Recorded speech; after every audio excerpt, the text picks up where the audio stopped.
Saint یا ایوان بالا پاکستان کی مجلس شورا کا ایک مستقل ادارہ ہے جس کے ارکان کا چناؤ قومی اور صوبائی اسمبلی میں موجود منتخب نمائندے کرتے ہیں، جو جنرل، خواتین، علماء یا ٹیکنوکریٹ اور اقلیت کی نشست کے لیے مختلف رنگوں کے 4 بیلٹ پیپر استعمال کر کے اپنا ووٹ کاسٹ کرتے ہیں۔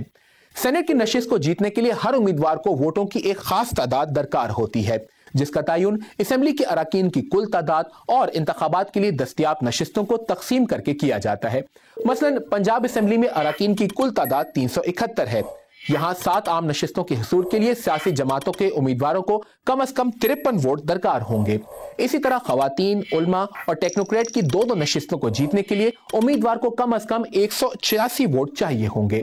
سندھ اسمبلی کے 168 ارکان کی تعداد کو مد نظر رکھتے ہوئے یہاں 7 عام نشستوں پر امیدوار کو جیتنے کے لیے کم از کم 24 ووٹ درکار ہوں گے، جبکہ خواتین، علماء یا ٹیکنوکریٹ کی 2 نشستوں کے حصول کے لیے امیدوار کو کم از کم 84 ووٹ چاہیے ہوں گے۔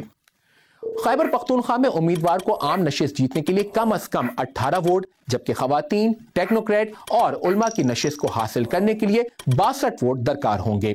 اسی طرح بلوچستان اسمبلی میں عام نشست کو جیتنے کے لیے ہر امیدوار کو کم از کم 9 اراکین اسمبلی کی حمایت درکار ہوگی، جبکہ خواتین، ٹیکنوکریٹ یا علماء کی 2 نشستوں کو جیتنے کے لیے امیدوار کو 32 ووٹ چاہیے ہوں گے۔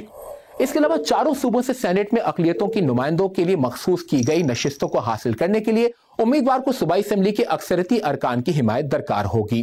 اس کے علاوہ ہم بات کریں فاٹا کی تو یہاں پر موجود 4 نشستوں کو پر کرنا قومی اسمبلی میں فاٹا کے ممبران کی ذمہ داری ہے، جن کی موجودہ تعداد 11 ہے۔ یہاں پر امیدوار کو کامیاب ہونے کے لیے کم از کم 3 MNAs کی حمایت چاہیے ہوگی۔ اسی طرح وفاقی دارالحکومت کی سینٹ میں موجود 2 سیٹوں کو جیتنے کے لیے امیدوار کو قومی اسمبلی کے اراکین کی اکثریت کی حمایت حاصل کرنا ہوگی۔